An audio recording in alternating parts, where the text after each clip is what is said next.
the small crowned one with broken wings and a human heart. The palace floated above the blue world like a shining bird made of metal and light. Wide towers curved like wings, and long bridges connected them in the air. This place was the heart of the winged empire. Every ruler of this species had been born here, flown here, and crowned here. On this day, the palace was quiet. Inside a private chamber, a small child cried. The child was newly born. A thin golden crown rested gently on his head, placed there by ancient custom. The crown meant destiny. It meant power. It meant rule. Every child born with this crown was meant to become a great leader. But the room was filled with fear, not pride. The child's wings were wrong. They were small, bent, and torn in places where they should have been strong. Soft feathers lay broken and thin. One wing did not move at all. The healers stood in silence. Their faces were tight. No one spoke for a long moment. Finally, one healer lowered his eyes. "He will never fly," he said. The child's mother felt her breath stop. She pulled the child closer to her chest. The father stood near the window, staring at the sky outside, where thousands of winged citizens flew freely. In their world, flight was life. Those who could not fly had no place in power. They could work. They could serve, but they could never rule. A child with a crown and broken wings was something the Empire had never faced. The council arrived soon after. They entered the chamber wearing long robes and cold expressions. Their wings were wide and perfect, shining with strength. They looked at the child as if he were a problem, not a life. "This is a bad sign," one council member said. "Blood alone is not enough," said another. "The crown made a mistake," said a third. The mother turned away from them, shielding the child. The father said nothing, but his wings trembled with anger. The council decided quickly. The child would be hidden. The public would be told the heir died at birth. The crown would be locked away. The child would grow in silence, unseen by the empire, forgotten by history. The parents had no choice. The child grew in shadowed halls far from the open skies. He learned to walk before he learned to speak. He watched other children fly through the air while he remained on the ground. Sometimes he tried to move his wings. Pain always followed. He never cried loudly. He learned early that noise brought attention, and attention brought danger. His parents loved him, but fear lived in their eyes. They knew the truth. If the council ever changed its mind, the child would not survive. Years passed. Then the night came when everything ended. It began with alarms. Red light flooded the palace corridors. Explosions shook the walls. The air filled with smoke and screams. Enemy ships appeared from nowhere, dark and sharp, tearing through the outer defenses. The empire was under attack. The parents rushed to the hidden chamber where the child slept. The ground shook so hard that cracks spread across the floor. The father knelt and held the child's face. "Listen to me," he said softly, though the world was breaking around them. "You must survive." The mother placed the golden crown into a small container and sealed it. "This belongs to you," she said. "Even if the galaxy says otherwise." They carried the child through secret halls until they reached a small escape pod. It was old, meant for emergencies, long forgotten. The father hesitated. He looked at the child's wings, then at the burning palace behind them. "I am sorry," he whispered. The mother kissed the child's forehead. The pod door closed. Moments later, the pod was launched into the dark. The child did not scream. He felt the world vanish beneath him as stars stretched into long lines of light. Behind him, the palace burned. The escape pod drifted for days. Food ran low. Power weakened. The child slept and woke in silence, unaware that an entire bloodline had just ended. At last, the pod fell into the gravity of a small planet. The landing was violent. Fire wrapped around the pod as it crashed through the sky. It struck the ground hard, tearing metal and stone. When the smoke cleared, the pod lay broken in a quiet valley. The child was alive. Humans found him. They were farmers and engineers living far from the center of human space. They had never seen a winged being before. When they opened the pod, they froze in shock. The child looked fragile. His wings were burned and broken. His eyes were wide with fear. One human reached out slowly. "It's just a kid," she said. They took him in. They wrapped his wounds. They gave him water. They did not ask where he came from. They did not look at him as a weapon or a monster. They looked at him as someone who needed help. The child did not understand their words, but he understood their tone. For the first time, he felt safe. Far away, in the ruins of the palace, the council stood among ash and silence. "The heir is gone," one said. "The bloodline is finished," said another. They turned their eyes toward the stars. None of them noticed that the crown was missing. And none of them knew that somewhere, on a quiet human world, a small crowned one with broken wings had just taken his first breath of freedom. The small crowned one opened his eyes to a world of green and soft winds. The humans who found him had built a small house near a river, and it became his new home. Their hands were gentle. Their voices were calm. They did not ask him to fight or to prove anything. They simply fed him, washed his wounds, and let him rest. At first, he stayed silent. Words were strange to him, even though the humans spoke slowly, showing him pictures and gestures. He learned quickly, for he was clever. By the time he could stand and walk without help, he could also understand simple words, then longer sentences. He tried to speak, but his voice was weak. The humans laughed softly and encouraged him. "You will talk soon," one said. "We have time." He looked at their faces. They were not like his own people. They had no wings. They did not fly. Yet there was a strength in them that he could feel. It was different from the strength of wings or claws or crowns. It was quiet. It was steady. It stayed even when the storms came. Seasons changed. The small crowned one grew taller. His wings did not grow. They remained weak and broken. When he tried to flap them, the movement hurt him, and he learned to walk instead.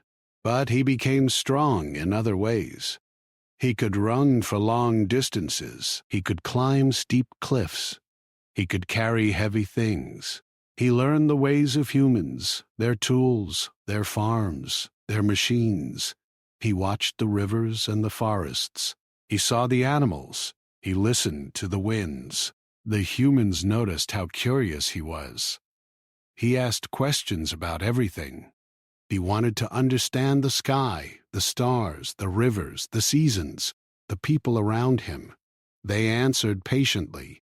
Sometimes they did not know the answers, and he learned that even humans made mistakes. That idea was new to him. In his old world, mistakes were punished. Wrong actions could end lives. But here, mistakes were lessons. He liked that. He also learned about danger.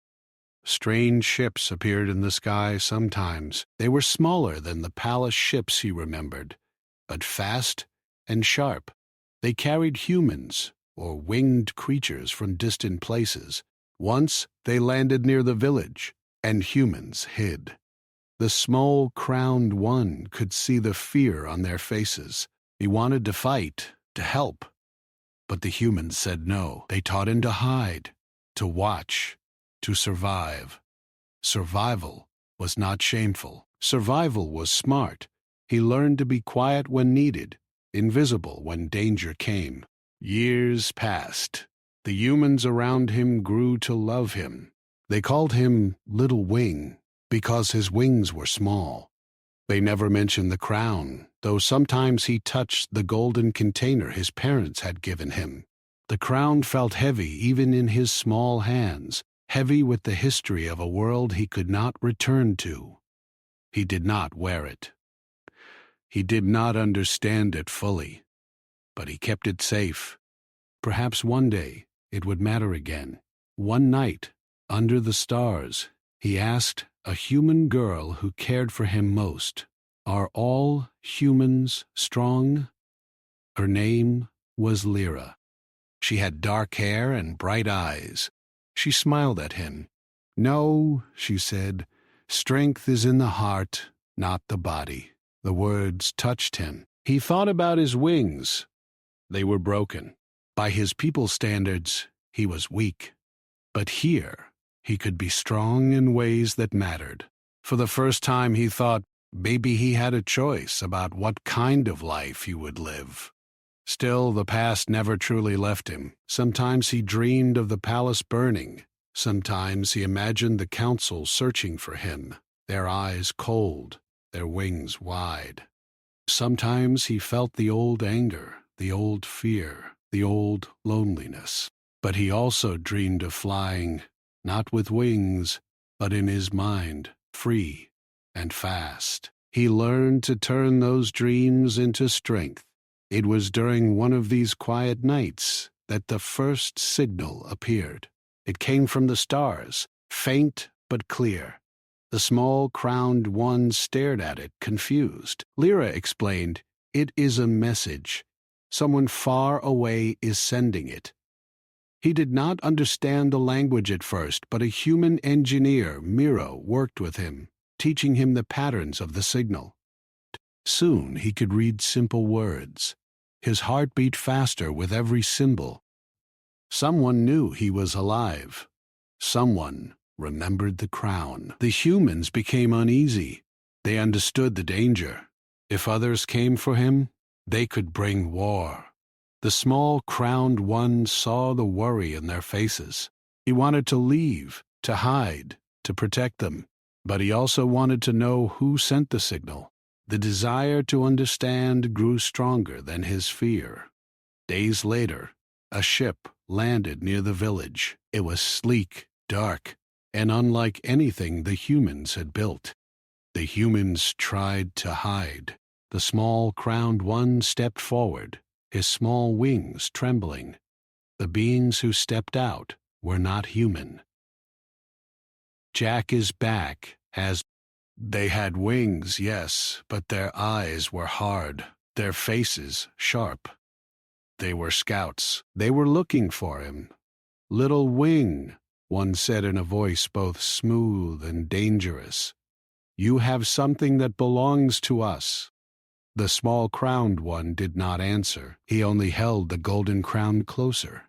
He felt the weight of his heritage, the history of a world he barely remembered, and the responsibility it carried. He did not know if he was ready to fight or to speak, but he could feel something rising in him.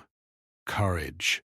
The humans tried to hide him, but the scouts were fast, clever, and not easy to trick. The small crowned one had learned lessons from his childhood, lessons of patience, observation, and silent strength. He led the humans and himself into the forest, moving through shadows and over rivers. He could not fly, but he could move swiftly. He had to. At night, while the humans slept, he climbed a high cliff and looked at the stars. The scouts were far below. He touched the crown, feeling its cold weight. "I will not be yours," he whispered. "Not now, not ever." He returned to the humans and told them what he planned. They looked at him with disbelief and fear. He was still small, his wings still broken, but his mind was sharp, and his heart was bold. "We run," he said simply. We survive. We wait. We fight if we must. They moved quietly, hiding in caves and thick forests. Each day was a test. The scouts were always nearby, watching, learning. Sometimes they left traces, sometimes traps. But the small crowned one was clever. He saw patterns in their movement. He learned when to move and when to stop. He learned to think like the humans, to survive like the humans, and yet he never forgot he was also of the winged line, small, crowned, but strong in ways his enemies could not understand. Weeks passed. Benny and his wife, supplies ran low. The humans began to worry. The small crowned one learned about hunting, gathering, and making fire. He learned to listen to the forest, to smell danger, to sense the wind. He taught himself to see in the dark. Every lesson made him stronger, not in wings, but in heart. He began to understand the true meaning of strength. It was not the body. It was the mind. It was the courage to keep moving, to protect others, and to survive against impossible odds. One day the scouts captured one of the humans. They left a message, cruel and clear. Return the crowned one or die. The humans turned to him. We cannot fight them, Lyra said, tears in her eyes. They are too many. He looked at her. He looked at the people who had become his family. He looked at the forest around them, the cliffs, the rivers. He felt something deep inside. It was not fear. It was anger, yes, but also determination. He would not let the humans die. He would not let himself be taken. He would fight in his way, with his mind, with his heart. The first step was clear. He had to disappear.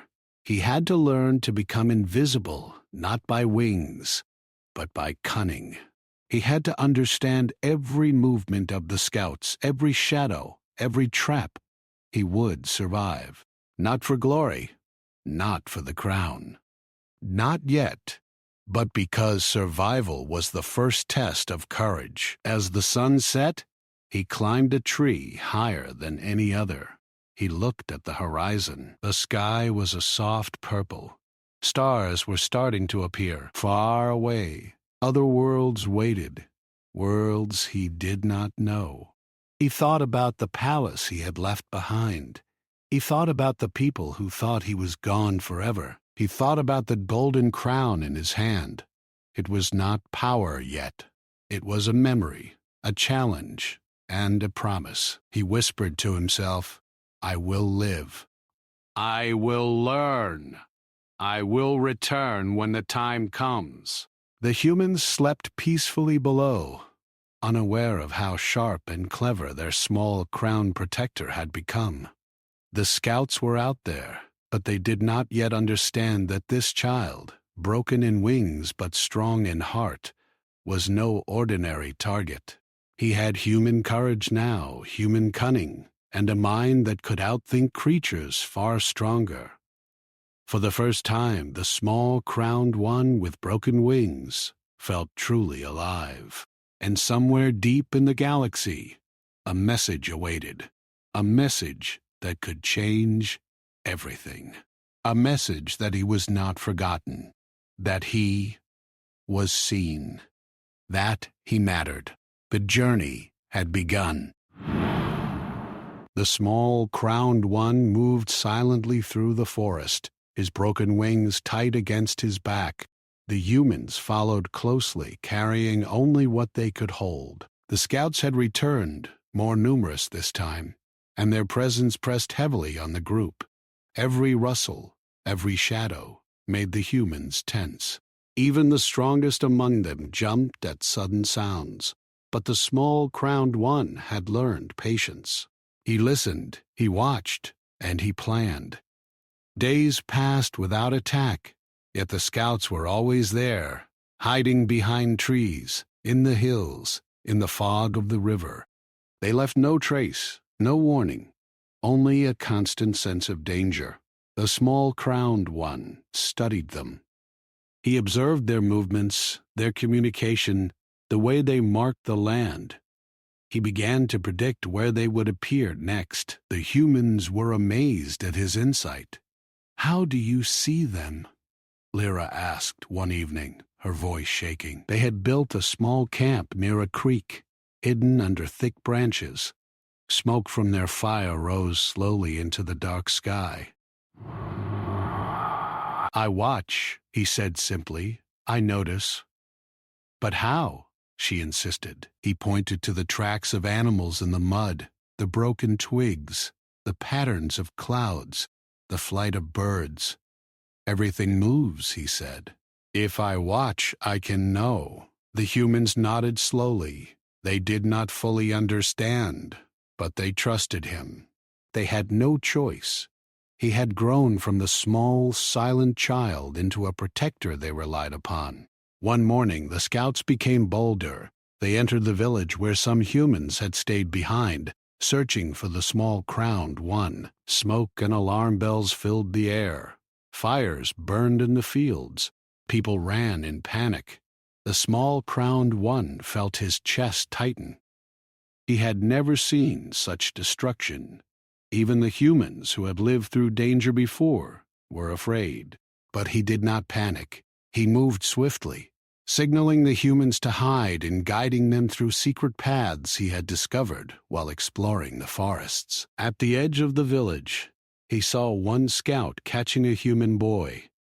The scout lifted him by the arm, ready to carry him away. The small crowned one took a deep breath, his broken wings trembling but unmoving. He ran forward, not to fight, but to trick. He tossed a handful of dirt and branches to make noise in one direction while he ran another way. The scout turned, confused, and the boy slipped from its grasp. The small crowned one grabbed the boy and ran. Later, when they were safe, the humans praised him. But he did not feel proud. He felt fear.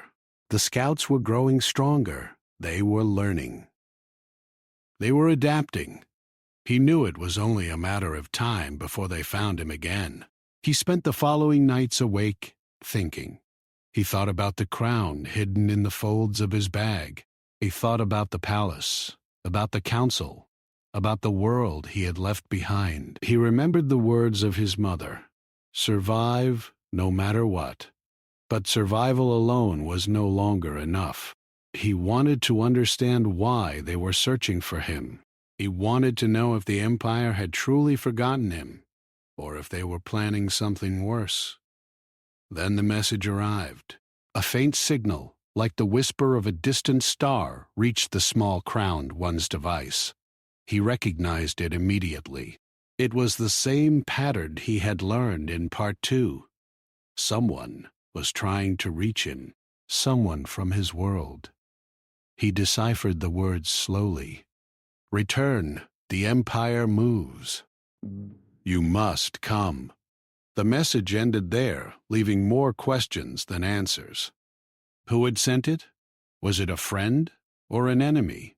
He did not know, but the small crowned one felt the weight of it. It meant that the Empire was no longer quiet. They were aware of him. They were planning something. The humans argued among themselves. We cannot fight them, said one. They are too many. We are too small. Yes, but we must protect him, Lyra said. He is not just a child. He is something more. The small crowned one did not respond immediately. He looked at the humans, at the trees, at the horizon. His mind worked quickly. The scouts would come again, stronger, smarter. He had to prepare. For the next few days, he trained himself and the humans. They moved in silence through forests and mountains, learning to hide, to track, to survive. The small crowned one taught them to use the terrain to their advantage. He showed them how to read the wind and the stars, how to listen to distant noises, how to notice patterns in enemy movement. They were slow learners, but they were determined. One night, while they rested, the small crowned one climbed a cliff above their camp. The moon was bright, reflecting off the broken wings on his back. He felt a pang of sadness. He could never fly like the others. He could never feel the wind under his wings in the same way. But he had learned something the winged empire never could. He had human courage. He had human cleverness. He had heart. He turned back to the camp and whispered, "We survive. We fight if we must. We will not be taken." The humans looked at him with awe. They had never seen such determination in one so small. They trusted him completely. Days later, the scouts attacked again. This time, they were not trying to capture. They were trying to destroy. Ships fired from above. Beams of light cut through trees. The small crowned one shouted for the humans to scatter, guiding them through hidden tunnels and paths.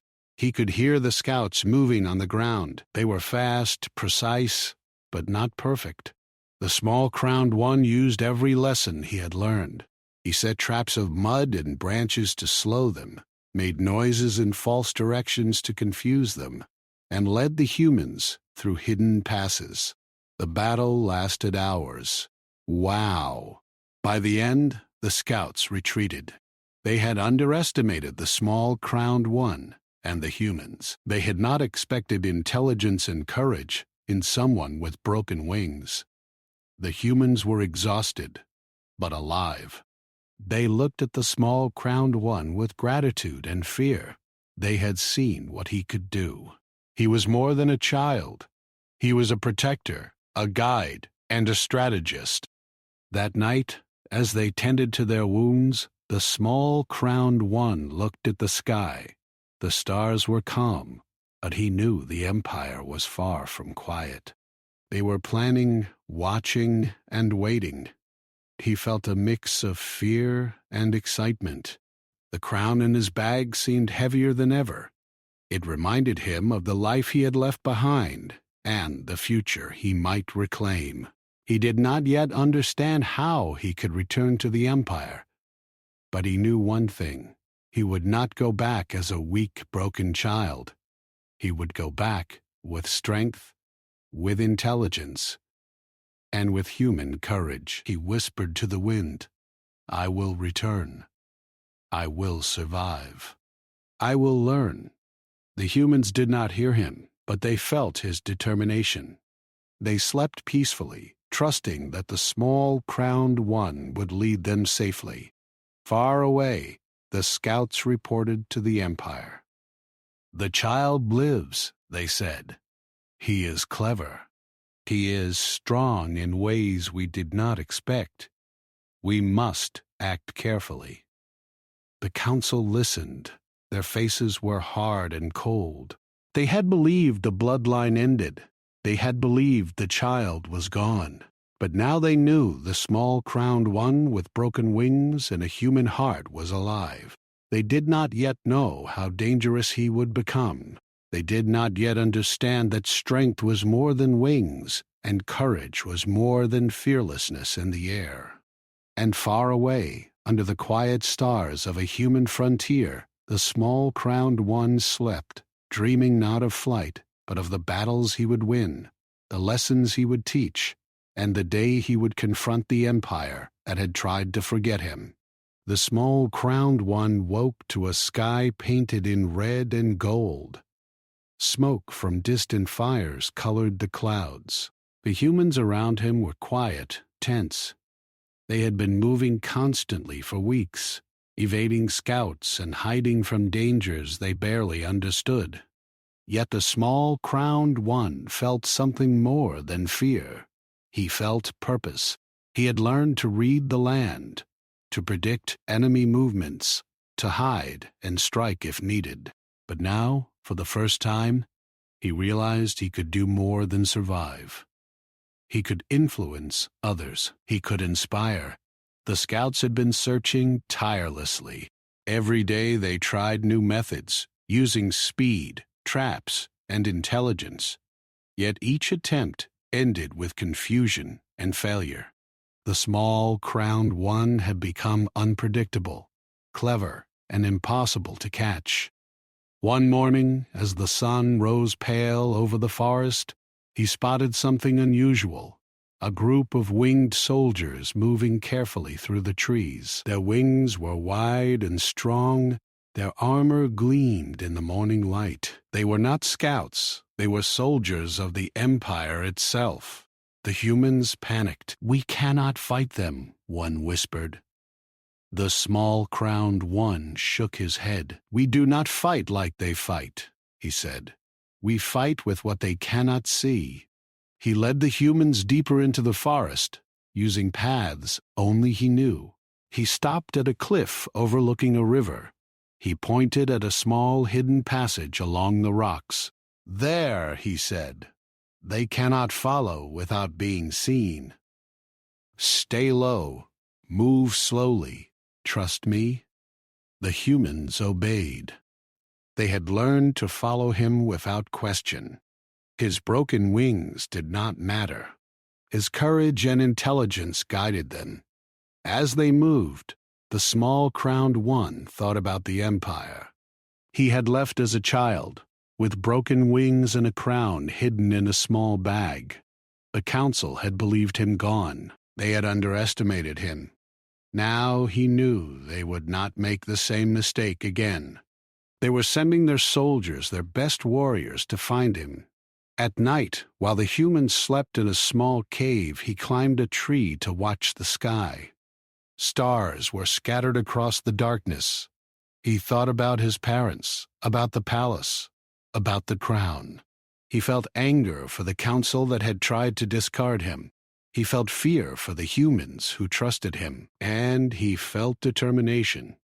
The next day, the winged soldiers split into groups, searching methodically. The small crowned one watched them from a hilltop, analyzing their movements.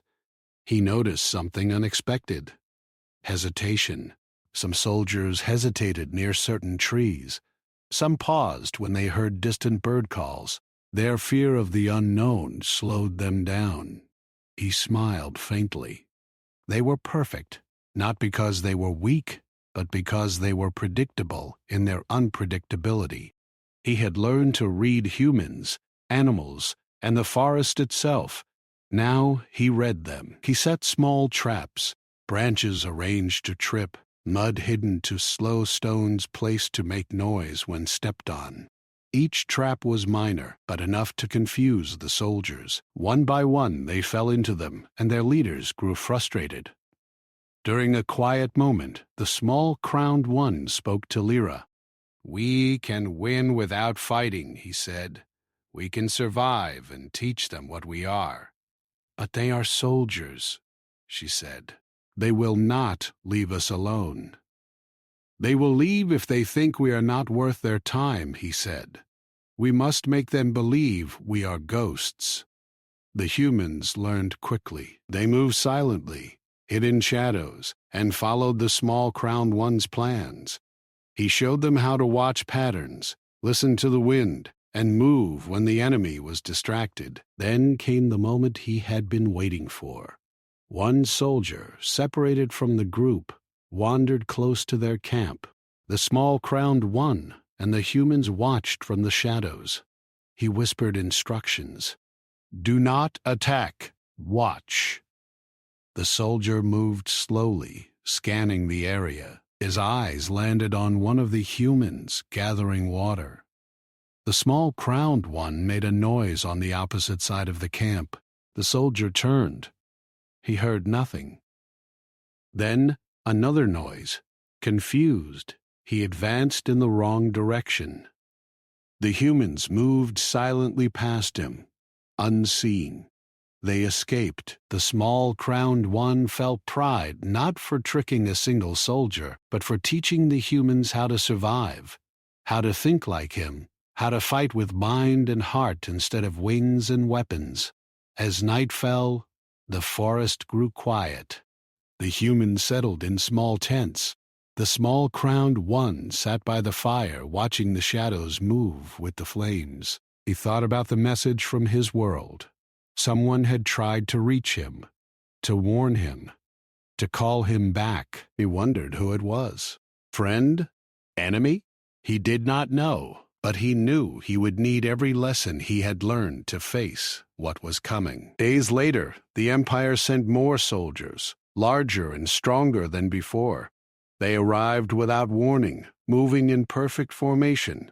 They were not here to capture. They were here to dominate. The small crowned one and the humans could hear the hum of their engines from miles away. The ground shook under their weight. The small crowned one gathered the humans. Eyes died sour. "We must move," he said.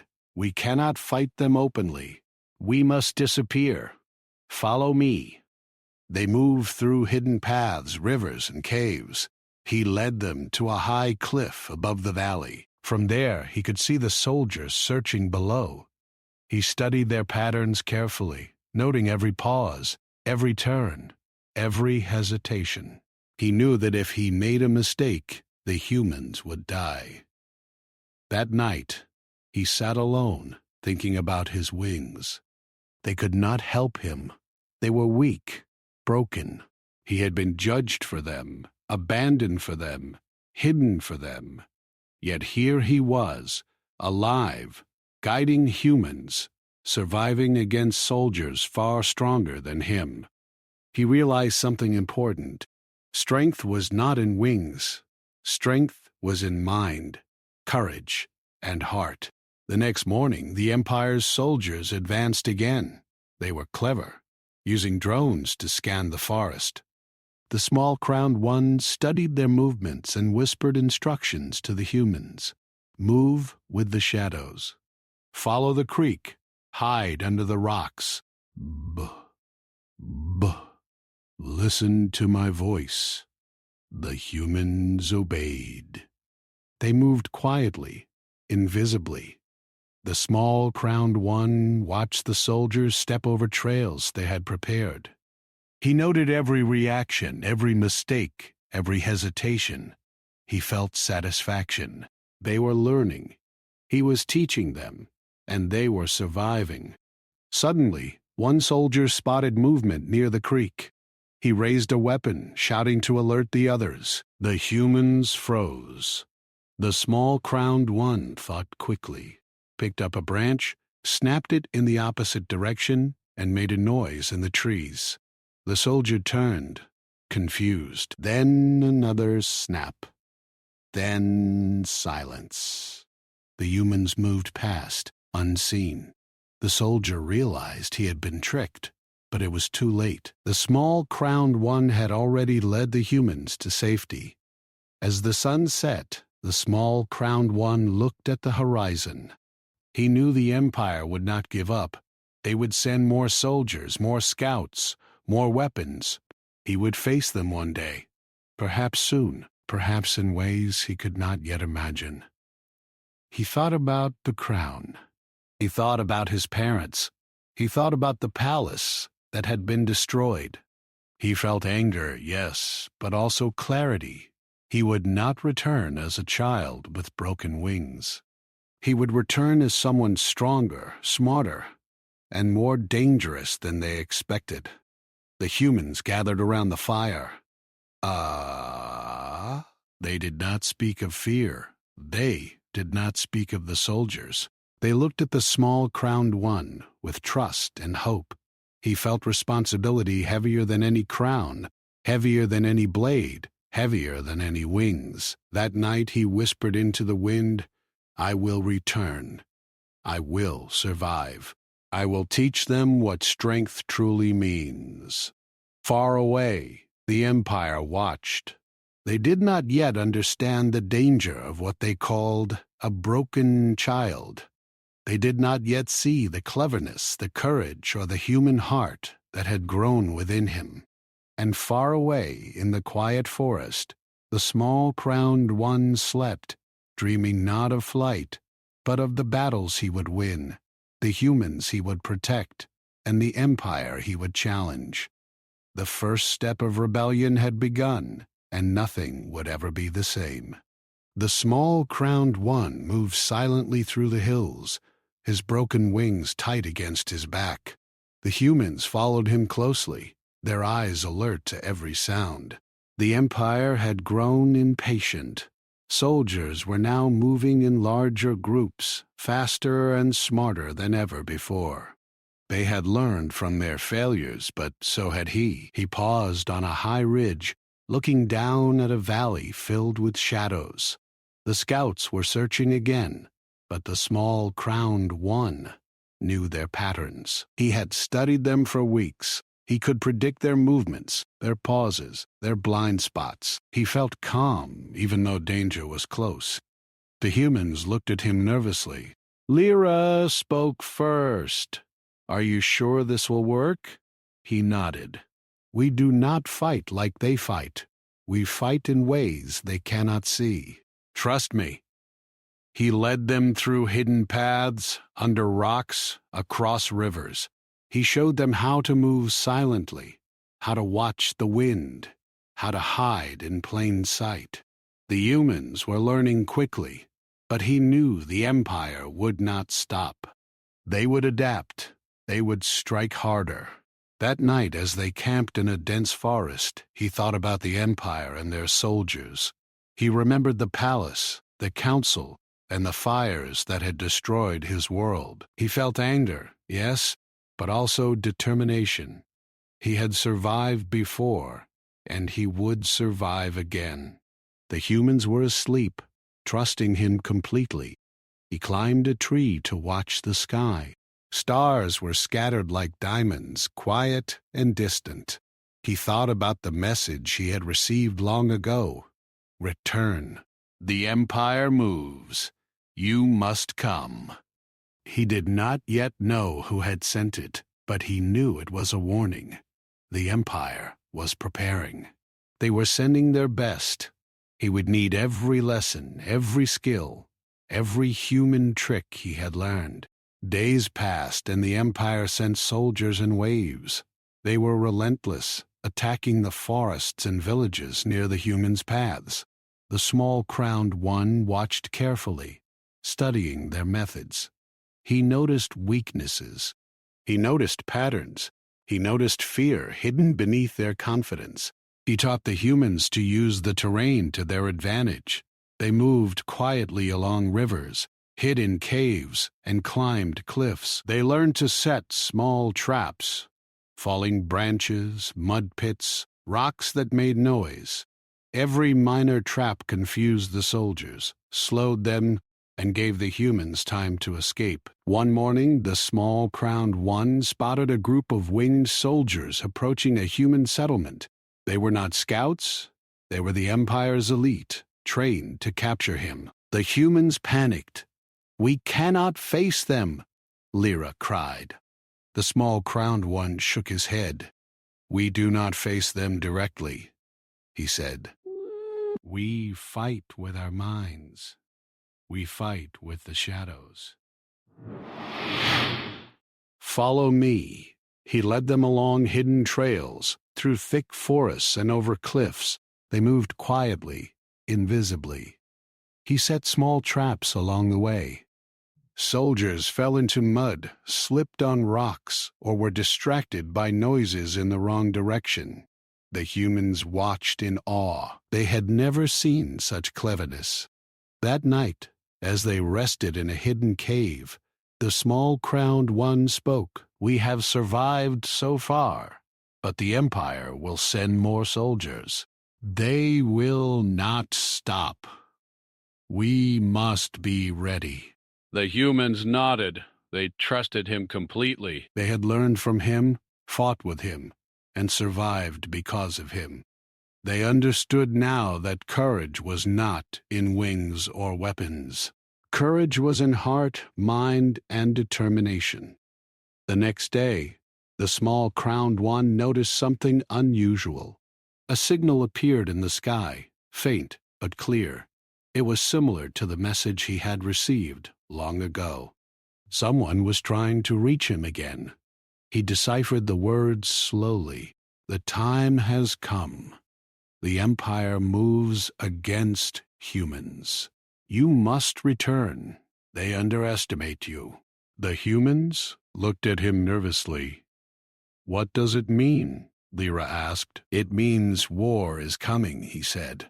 We cannot hide forever. We must prepare, and we must fight in our way. The humans worked with him to prepare for the coming conflict. They built hidden shelters, traps, and secret paths. They learned to move silently, to listen to the wind, and to watch the stars. The small, crowned one taught them everything he knew. Finally, the day came when the Empire's soldiers arrived in full force. They were larger, stronger, and more numerous than ever before. Their ships filled the sky, and their boots shook the ground. The small crowned one gathered the humans. We do not fight them openly, he said. We fight in ways they cannot see. Follow my plan and we survive. They moved through forests and hills, hiding and using the terrain to confuse the soldiers. The small crowned one set traps along the paths. Branches snapped, mud slowed, rocks made noise, and soldiers were misled in every direction. The battle lasted hours. The humans survived, guided by the small crowned one's intelligence and courage. By the end of the day, the Empire's soldiers retreated, frustrated and confused. The humans looked at him with awe. He had led them to victory without wings, without swords, without power, only with courage, mind, and heart. That night, as they rested, the small crowned one thought about the future. The Empire would not stop. They would send more soldiers, more scouts, and more weapons. But he knew he was ready. He had learned from humans, from forests, from rivers, from every lesson of survival. He thought about the crown hidden in his bag. One day, it would matter again. One day he would return to the Empire not as a child with broken wings, but as someone stronger, smarter, and more dangerous than they expected. He whispered into the wind, I will return. I will survive. I will lead. And I will teach them what strength truly means. Far away, the Empire watched. They did not yet understand the danger of the small crowned one. They did not yet see the cleverness, courage, or human heart that had grown within him. And far away in the quiet hills and forests, the small crowned one slept, dreaming not of flight, but of the battles he would win, the humans he would protect, and the Empire he would challenge. The small crowned one stood on a hill overlooking the valley below. The humans gathered behind him, tired but alert. The Empire's soldiers had come again, larger and stronger than ever. Their ships blocked the sun, casting long shadows over the trees and rivers. The small crowned one did not flinch. His wings were still broken. They had never grown, but he felt taller than any winged ruler ever could. The humans looked to him, trusting him completely. They had followed his plans through forests, rivers, and mountains.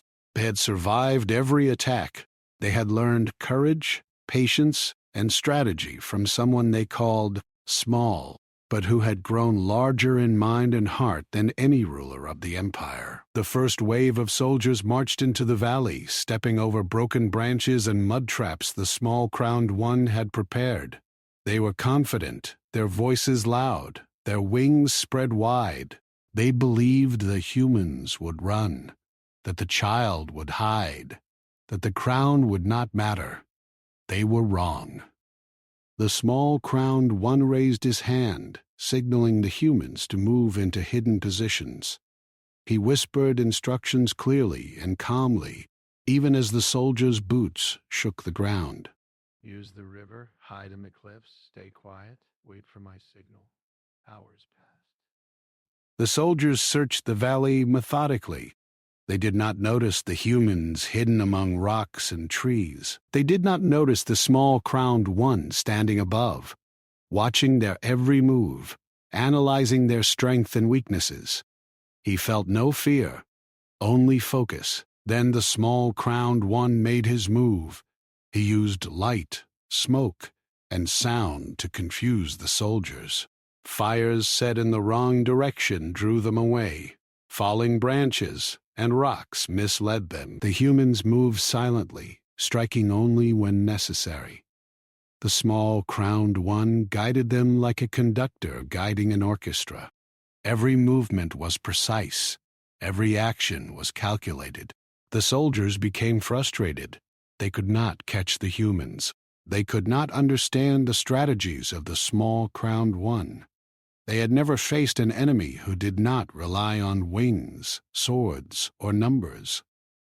Their confidence faltered. They began to argue among themselves. Confusion spread. The small crowned one saw an opening.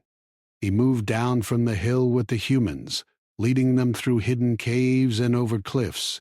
The soldiers followed blindly, stepping into traps one after another. Mud slowed them, rocks cut their paths, and noise misled them at every turn.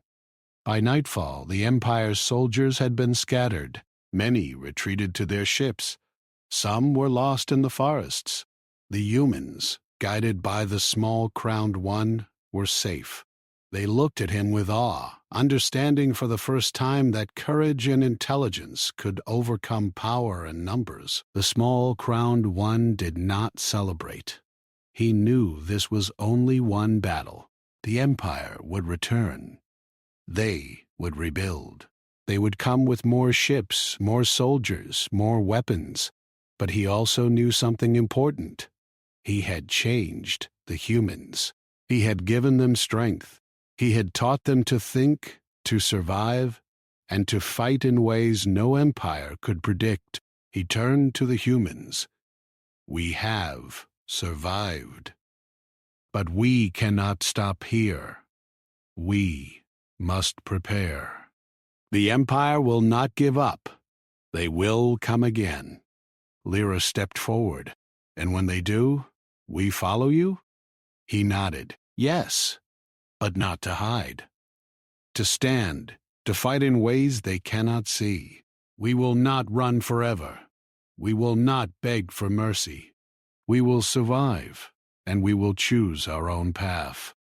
The humans listened, and for the first time, they felt fear fade. They understood that strength was not only in wings, swords, or bloodlines. Strength was in heart, in mind, and in the courage to keep going when the world expected failure. Days later, the small crowned one made a decision. He would return to the Empire, not as a child with broken wings, but as someone stronger, someone clever, someone who had learned human courage and wisdom. The crown he carried was not just metal. It was a symbol of choice. He had survived. He had led. And now he would reclaim what was his by right and by merit. The humans tried to persuade him to stay. You do not need to go back, Lyra said. We are safe here. You have us. The Empire cannot forget me. They will come for me again. If I go now, I protect many more than just this valley. I protect humans, and I protect the future. The humans reluctantly agreed. They had learned trust, and they trusted him completely. They watched as he prepared to leave, carrying the crown and the wisdom of all he had learned. The journey back to the Empire was long and dangerous. He traveled through forests, deserts, and mountains. He avoided scouts and patrols, using every lesson he had learned from humans and from survival itself. His broken wings did not matter. His mind, his heart, and his courage carried him further than any wings could have taken him. At last he approached the Empire's central world. The palace lay in ruins, but the council remained. They had rebuilt, prepared, and were ready for war. They did not yet know he had returned. They believed the child with broken wings was lost forever. The small crowned one entered the capital quietly. He moved through hidden passages and secret tunnels. He avoided the soldiers who patrolled with confidence, unaware of the cleverness they had underestimated for so long. Finally, he reached the council chamber. The leaders of the empire waited, proud and arrogant. They had no idea what was coming. The small crowned one stepped into the light. His wings were broken, but his eyes burned with intelligence and courage. He held the crown in his hands. The council gasped.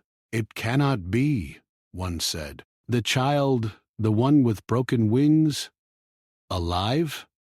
He did not speak at first. He let them see him, let them feel the weight of his presence. Then he spoke, his voice steady, calm, and firm. "I am here, not as a child." Not as weak. I am here with a human heart, with courage, and with wisdom.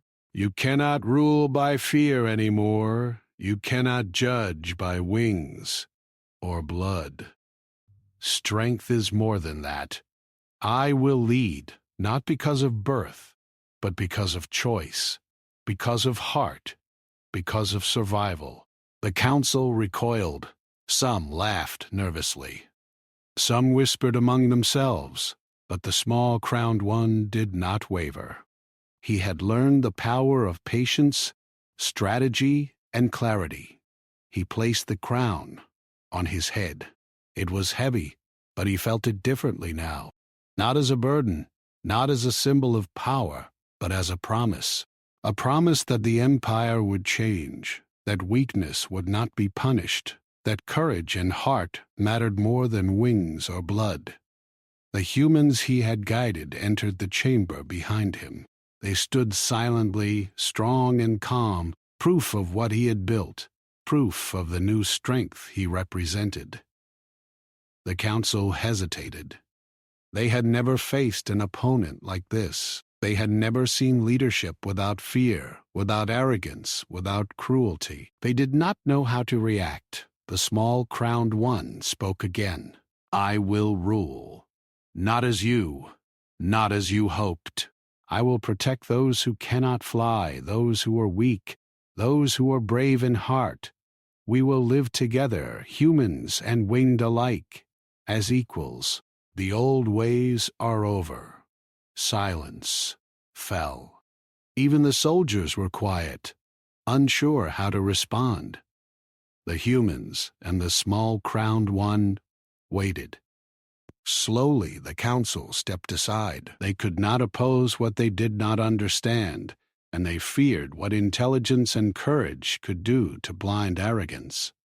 The small crowned one looked over the chamber. He did not feel pride. He felt resolve.